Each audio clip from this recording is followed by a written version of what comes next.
Bible చెప్తాది, పేదలైన మీరు ధన్యులు, పరలోక రాజ్యము మీదే అన్నాడు. పరలోక రాజ్యం ఎవరిది? మీదే. పౌలు గారు అంటూ ఉన్నారు నాదే అని. ఆయన గాన మొదటి పరలోకానికి పోతే నన్ను రానేడు, ఎందుకంటే లైవ్లో తిడతాడు ఈయన అని గేటు కాడ నేను నిలబడి ఈ మదనపల్లి రాజశేఖర్ ఆడున్నా చూడండి నేను ఎంక్వైరీ చేసి పంపించేస్తాడు. ఈయన పార్టీ కొంతమంది ఉన్నారు, వాళ్ళందరినీ కాపలా పెడతాడు. ఏమన్నా సందుల్లో వస్తాడేమో చూడండి అని. ఈయన పార్టీలో జాషువా కూడా ఒకడు, నాయన రానికూడదు, మన పేర్లు ఎక్కువ చెప్తాడు, నేను నిద్రపోతాడని అంటాడు. మనం ఈయన ఎట్లయినా పరలోకానికి రానివ్వకూడదని. సామంటాడు, నాయన రా అని, నువ్వు మొయ్యరా అంటాడు. వెరీ గుడ్, అందరొకసారి హల్లెలూయా చెప్దాం. సంఘంలో మనం ఉండవలసినటువంటి స్థితిని గురించి అపోస్తలుడైన పౌలు గారు చాలా మంచి మాటలు చెప్తారు. సంఘములు మన స్థితి ఎలాగుండాలనేది పౌలు గారు చెప్పారు. సంఘానికి అందరూ వస్తూ ఉంటాం, పోతూ ఉంటాం. అయితే ఈ సంఘంలో నా స్థితి ఏమి? నేను ఎందుకు ఈ సహవాసానికి వస్తున్నాను? ఈ సంఘంలో నేను ఏ బాధ్యత కలిగి జీవిస్తున్నాను అనేది చాలా ప్రాముఖ్యం. ఒక కుటుంబం అన్న తర్వాత అందులో కొంతమంది ఉంటారు, తండ్రి, తల్లి, పిల్లలు. పెద్దోడిని పెద్దోడా అంటారు, చిన్నోడిని చిన్నోడా అంటాడు, వానికి వీనికి మధ్యన పుట్టినోడిని నడిపోడా అంటారు. అట్లా పేర్లు పెట్టి పిలుస్తారు. లేకపోతే ముద్దు పేర్లు అయితే నక్కి, చెక్కి, బక్కి ఏదో పెట్టుకుంటారు. అయితే ఆ కుటుంబంలో ఆ పేర్లు ఉంటాయి. ఒక్కొక్కరికి ఒక్కొక్క బాధ్యత ఉంటుంది. నక్కి, బక్కి, చెక్కి ఎవరైనా ఉండరు, ఎవరో ఉన్నట్టు ఉన్నారు, నవ్వుతూ ఉంది పాప. ఓకే, ఉండని, నక్కెన్నావుని చెక్కెన్నావుని. దయచేసి గమనించాల్సింది ఏమిటంటే ఒక్కొక్కరికి ఒక్కొక్క బాధ్యత ఉంటుంది. రోజు ప్రొద్దున్నే భర్త ఏమేవు, ఏం చేస్తావు ఈరోజు, అన్నం చేస్తావా లేదా అని అడగడం. రోజు భార్య ఏమయ్యా చిల్లర డబ్బులి అని అడగదు. భర్త భార్యకు కావలసిన అన్నీ ఇస్తూ ఉంటాడు. భార్య కుటుంబానికి కావలసిన వంట వార్పులన్నీ చేస్తుంది. ఎందుకు భర్త చెప్పకుండా భార్య చెప్పకుండా భర్త ఎందుకు ఆ పనులు చేస్తారంటే కుటుంబం అది, బాధ్యత అది.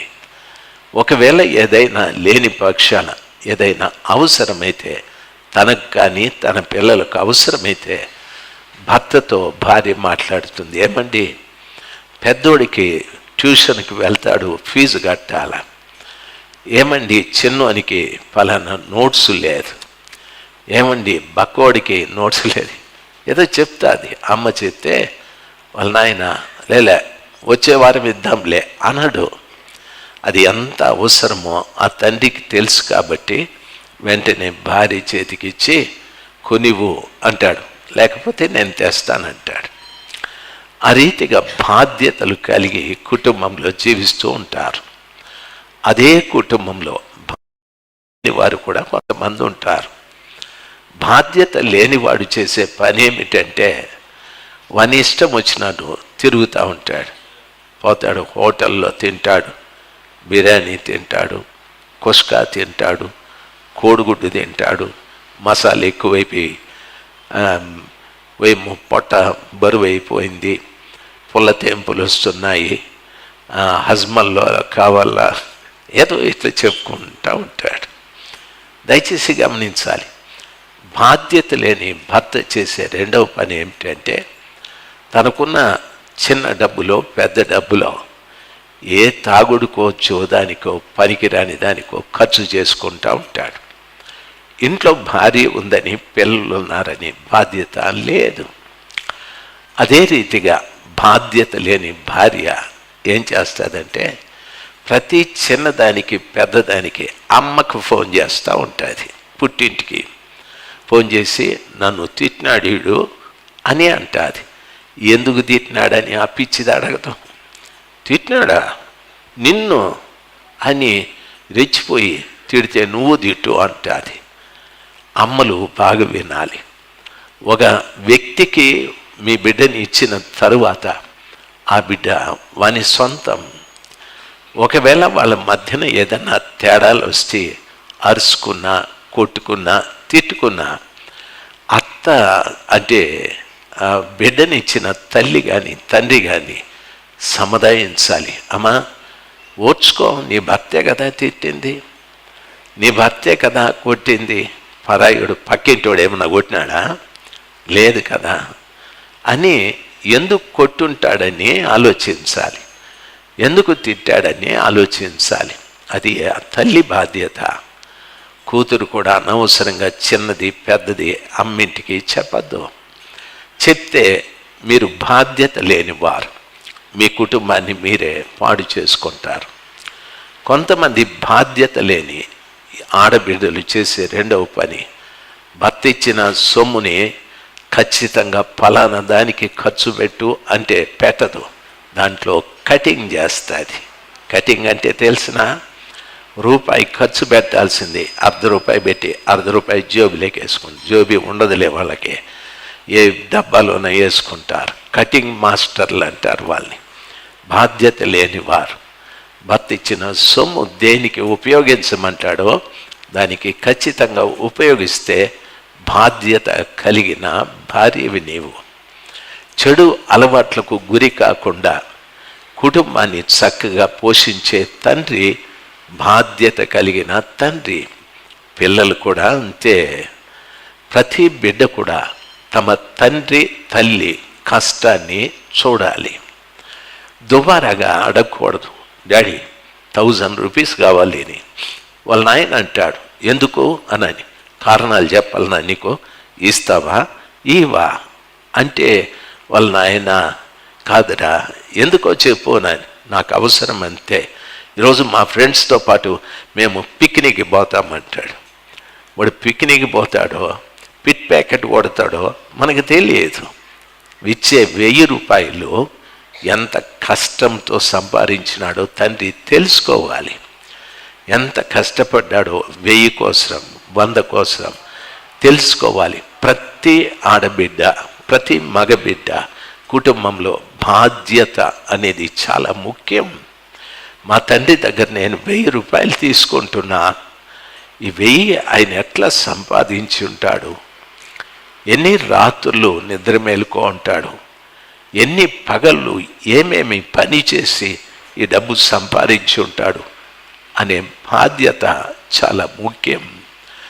ప్రతి తల్లి తండ్రి, భార్య భర్తలు ఎప్పుడు భర్తలో ఉన్న చెడుని చూడకూడదు, భర్తలో ఉన్న మంచిని చూడాలి.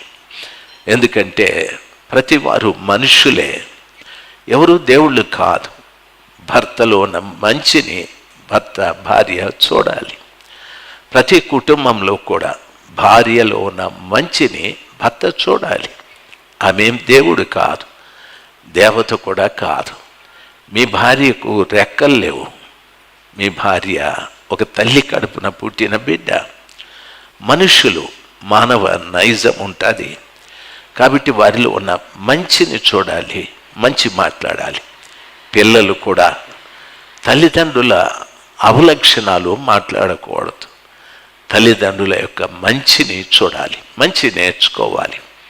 మా నాయన ఇట్లాంటోడు అట్లాంటోడు అని పిల్లలు మాట్లాడితే పెద్దలు ఒక సామెత చెప్పినారు, గుడ్డు పోయి తల్లిని ఎక్కిరించిందని చెప్తారు. నువ్వు గుడ్డు, మీ పిల్లలు మీ తల్లిదండ్రులు వాళ్ళు పక్షులు, ఈ గుడ్డు పోయి దాన్ని ఎక్కిరించిందంటే దానికి కోపం వస్తే ఓ పోటు పొడుస్తుంది. ఎవరిని గుడ్డును పొడిస్తే ఏమవుతుంది? పిల్ల కావాల్సింది పగిలిపోతుంది. కాబట్టి పిల్లలు కూడా తల్లిదండ్రులకి ఎంత విధేయులుగా ఉంటారో అంత ఆశీర్వాదం. బైబిల్ అదే చెప్తుంది, పిల్లలారా మీ తల్లిదండ్రులకు విధేయులై ఉండుడి, అప్పుడు మీరు దీర్ఘాయుష్మంతులు అవుతారు అని చెప్పాడు. కుటుంబాలలో ప్రస్తుతం బాధ్యతలు పూర్తిగా విడిచిపెట్టేసి బాధ్యత రహితంగా జీవించే వ్యక్తులు బోలెడంతమంది తయారైపోయారు. దేవుని బిడ్డలు, ఒక పురుషుడు బయటికి వెళ్ళి హోటల్లో తను భోంచేసేటప్పుడు 150-200 రూపాయలు బిల్ అవుతుంది. తినే ముద్ద దగ్గర ఆలోచిస్తాడు, 200 రూపాయలు ఎందుకు, ఈ 200 ఇంటికి నేను ఏ కూరలో ఏదో కొనుక్కుపోతే ఇంట్లో అందరూ తింటారని తండ్రి ఆలోచిస్తాడు. అమ్మ కూడా అంతే, తను వండేసుకొని పెట్టేసుకొని మొత్తం తిని ఒక అంతంత పెట్టి ఆ బోగులో ఉంది తీసుకొనిరా అని పడుకోదు తల్లి. అందరికీ పెట్టి ఇంకా చాలుమ్మా అనేంత వరకు పెట్టి ఆ తల్లి ఉంటే తింటుంది, లేకపోతే నిమ్మలంగా నీళ్ళు తాగి పడుకుంటుంది. తల్లి అంత గొప్ప సమర్పణ తల్లికి ఉంటుంది. తండ్రికి కూడా అంత గొప్ప సమర్పణ ఉంటుంది. నిజంగా తల్లి తండ్రి ఎంతో గొప్పవారు. ఎప్పుడు కూడా పిల్లలు అనవసరంగా తల్లిదండ్రుల్ని పనికిరాని మాటలు మాట్లాడకండి. ఎందుకో తెలుసా, ఓ రోజు మీరు కూడా తండ్రులు అవుతారు, ఒకరోజు మీరు కూడా తల్లులు అవుతారు. ఆ దినాన మీకు పుట్టే పిల్లలు కూడా అదే రీతిగా తయారవుతారు. ఆ విషయాన్ని బైబిల్ స్పష్టంగా సెలవిస్తుంది. మీరేమి విత్తుకుంటారో అదే కోసుకుంటారు అని. మోసపోవద్దండి, మీరేమి విత్తుకుంటారో అదే కోసుకుంటారని. కాబట్టి సంఘానికి వచ్చే ప్రతి బిడ్డకు నా మనవి, మీరు తల్లి అయితే మంచి తల్లిగా బాధ్యత కలిగి ఉండండి. తండ్రి అయితే మంచి తండ్రిగా బాధ్యత కలిగి ఉండండి. మందిరంలోకి వచ్చి నిద్రపోవద్దు అండి. దయచేసి గమనించాల్సింది, బాధ్యత కలిగి ఉండండి. పిల్లలైతే మీ తల్లిదండ్రులకు విధేయులై ఉండండి. మీ తల్లిదండ్రులకి విధేయులై ఉండు. అప్పుడు భూమి మీద మీరు దీర్ఘాయుష్మంతులు అవుతారు. మీ తండ్రి ఒకవేళ అంతగా కష్టపడలేనివాడు, ఒక్కోసారి పిల్లలు అంటారు, నీ కడుపును బుట్టి మాకు దరిద్రం మూసుకొనింది అని. తప్పు, ఆ మాట మాట్లాడకూడదు. దేవుని ప్రణాళిక ఏదో ఉంటుంది. ఆ కడుపున ప్రభులు వారు మిమ్మల్ని పుట్టించడం గొప్ప సమాచారం. తండ్రి పేదరికమో తల్లి పేదరికాన్ని ఆసరా చేసుకొని పిల్లలు తల్లిని తండ్రిని తోలనాడకూడదు. వాళ్ళని సన్మానించాలి, వాళ్ళని గౌరవించాలి. కొంతమంది అంటారు, ఏమి ఇచ్చినావు నువ్వు నాకు, ఏం పెట్టినావు నువ్వు నాకు అని అంటూ ఉంటారు. ఏమో ఇవ్వాలి, ఏమో పెట్టాలి అనేది కాదు. నీకు ఒక తల్లి తండ్రి ఉన్నారు. కష్టపడి చదువుకుంటే దేవుడు నీకు ఒక మంచి భవిష్యత్తుని దేవుడు ప్రసాదిస్తాడు. నేను సంఘంలో ఈ మాట చెప్పకూడదు. నాగన్న మీకు ఎంతమందికి తెలుసో తెలియదో, నాగన్న నాకు మంచి స్నేహితుడు. మేము చాలా ప్రేమగా మాట్లాడుకుంటాం. అయితే మధ్యలో అన్నకి కంటి చూపు తక్కువైపోయింది. మంచి ఆరోగ్యవంతుడు, డిగ్రీ చదువుకున్నాడు, తనకు చక్కటి భార్య, గుణవంతురాలైన భార్య. వాళ్ళిద్దరిది ఇంటర్ కాస్ట్ మ్యారేజ్, చాలా అన్యోన్యంగా ఉంటారు. వాళ్ళకిద్దరు పిల్లల్ని దేవుడు ఇచ్చినాడు, ఆడబిడ్డ మగబిడ్డ. ఎంత చక్కటి బిడ్డలో. ఆడబిడ్డ ప్రతి క్లాస్లో కూడా ఫస్ట్. ఆ బిడ్డ పాస్ అవుతానే నాకు వచ్చి చెప్తుంది, నాయన నేను ఫస్ట్ క్లాస్లో పాస్ అయినానని. వాళ్ళ సొంత తండ్రి కంటే నేను ఎక్కువ సంతోషిస్తాను. తండ్రి అంత సామర్థ్యవంతుడు కాకపోయినా తల్లి కష్టపడి రోడ్డెంబడి చీరలు అమ్ముకుంటూ బిడ్డల్ని పోషించుకుంటూ ఉంది. ఆ బిడ్డలు తల్లిదండ్రుల బలహీనతని కాక వారు వృద్ధిలోకి రావటానికి వాళ్ళ తల్లి తండ్రి చూపెట్టిన మార్గంలో కష్టపడి చదువుకుంటూ ఉన్నారు. నిజంగా వాళ్ళని చూస్తే నాకు చాలా సంతోషం. దేవుని బిడ్డలు ఎప్పుడు కూడా అభివృద్ధిలోనికి రావటానికి బాధ్యత చాలా ముఖ్యం. నీకేముంది ఏమి లేదు అని కాదు. నీకున్న దాని విషయమై కష్టపడి ఇష్టపడి చదవాలి, అభివృద్ధిలోకి రావాలి. దయచేసి వినాలి. ప్రతి వారి పట్ల దేవుని ప్రణాళిక ఒకటి ఉంటుంది. వాళ్ళని ఏదో చేయాలని. ఎప్పుడు మనము ఇతరులను, తల్లిదండ్రుల్ని తోలనాడి, తల్లిదండ్రుల్ని కించపరిచి, తల్లిదండ్రుల్ని బాధ పెడతామో, నీ పట్ల దేవుడు కలిగి ఉన్న ప్రణాళిక మానేసుకుంటాడు. నీవు ఏమీ లేని వ్యక్తివైపోతావు. దయచేసి గమనించాలి. దేవుని పిల్లలుగా మీ అందరికీ నా మనవి, నాగన్న గారి కుటుంబం కూడా చాలా చిన్నది. అసలు అందులో 4 ఉండాలంటే చాలా కష్టం.